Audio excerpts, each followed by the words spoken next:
madalas na content ng vlogger na si Jonel mula Davao de Oro. Ilan ni tay? 15 lang. 15 ron eh? Oh, balik ra ko kuan.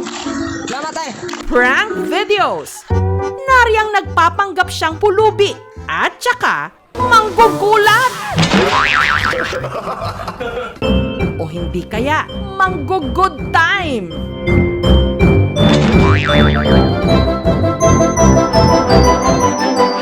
Wala po kaming sariling bahay, hindi po sapat yung kinikita ko sa trabaho. Tagagawa ng tinapay. Lahat naman ng vlogger, ipuntarya yung kumita. Kaya si Jonel naisipang gayahin ang napanood niyang prank video na merong million views. Pero dahil sa kanyang pagpa-prank ang bagsak niya, presinto! Anyari!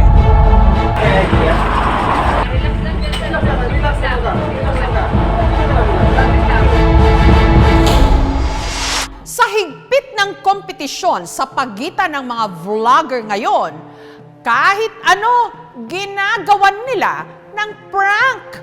Kahit pa yung mga delikado. So guys, nandito na tayo sa gasolinahan. Simulan na natin ang prank. Yung soft drinks doon, green kasi yung kulay. Kaya ang in-order ko na gasolina, yung green.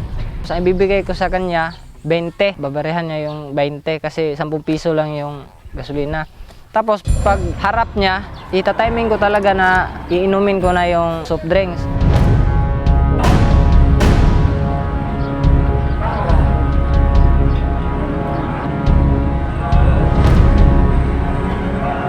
Sa kanyang isip kasi, yung soft drinks na ininom ko, gasolina yun na binigay niya sa akin. Si Jonel, meron pang kasabwat. Ang gisaan niya sa kuha, pag mabum nga ingana ang i-vlog, nag-resir. Umayag ako, gusto kong kumita. Kahit alam ko nga, delikado. Ang kanilang prospect, ang gasoline station na ito. Hanggang ininom na nga ni Jonel ang kunwari gasolina. At umarting biglang nahilo. Nang hina at napaupo. Pero ang prinank nila na gasoline boy na si Carlos, Ay, kuan ni. Taganat ya Carlos ka. tumakbo para humingi ng saklolo sa rescue team ng WAB.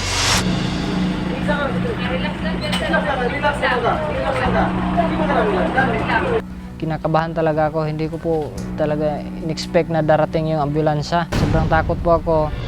Tsaka palang inamin ni na Jonel na isa lang itong prank.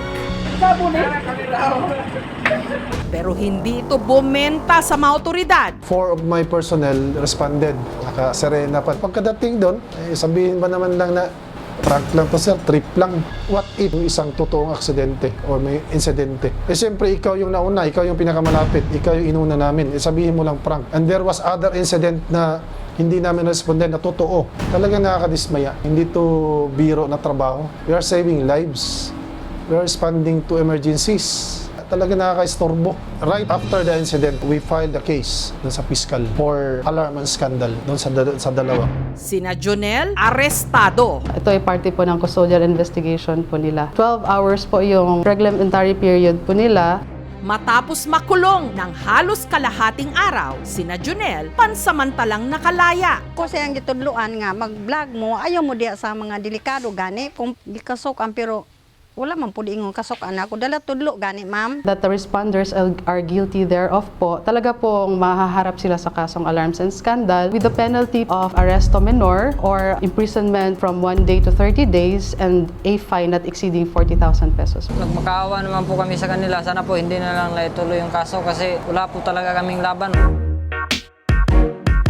Ang vlogger naman na si Jovan, gumastos pa ng libo-libo sa kanyang next prank video.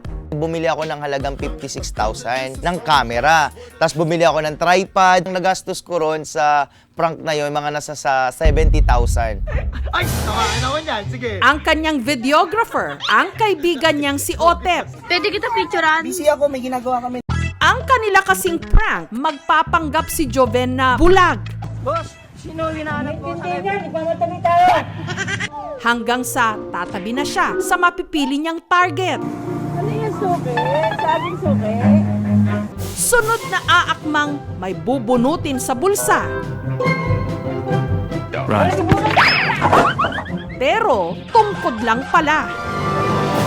Yung 4 na araw. Talaga naging success talaga kami. Ganda na reaction nito, goods to.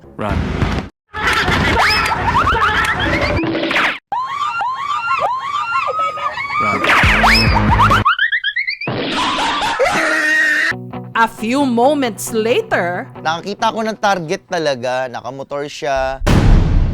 Naka-shades, naka-mask.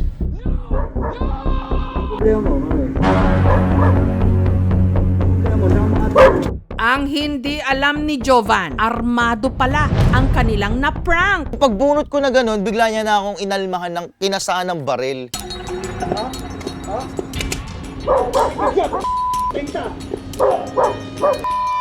Tinutukan ako, so nagulat ako. Sir, gumagawa lang po kami ng video. Hindi, gumagawa lang. Hindi, gumagawa lang po kami ng video. Sinabi ko na kagad na, Sir, prank lang to, sir. Sobrang inig, sobrang takot na takot ako. Konting kibot mo lang dyan, pwede kang barilin eh.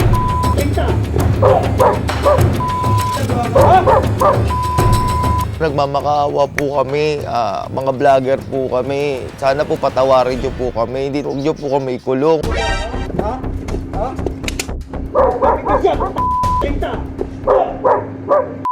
Pinakawalan din kami, pinayuwang kami na hindi kasi lahat ng tao gaya ng takbo ng isip nyo na pwede nyo ipaprank-prank. Pati ang pagkakaibigan nila ng kanyang videographer sa vlog, nasira. Kung tunay kang kaibigan, dapat hindi ka mo ko tatakbuhan kahit ano mangyari, sama-sama tayo. Sir, gumagawa lang po kami ng video. Hindi, gumagawa lang. Hindi, gumagawa lang po kami ng video. Ang ginawa ko, tumakbo ako palayo. Sa sobrang takot ko, syempre baril eh. Nakonsensya rin ako pagkatapos nung kasi syempre iniwanan ko yung mga kaibigan ko. Nagalit siya sa akin. Pero ang pinakamasakit daw para kay Joven, hiniwalayan siya ng kanyang misis dahil sa iskandalo. I think pag gumagawa tayo ng content, palagi natin isipin yung responsibility natin. Patapos natin i-shoot yung video, kailangan magpaalam tayo. Hindi tayo basta-basta pwedeng mag-upload lang ng video ng mga tao. Makaka-harm ba ako ng iba? Ano na yung boundary between just for fun at saka maaaring nakaka-cause na tayo ng disturbance? Prangkahan na tayo. Hindi lahat ng prank nakakatuwa. Sir, gumagawa lang po kami ng video.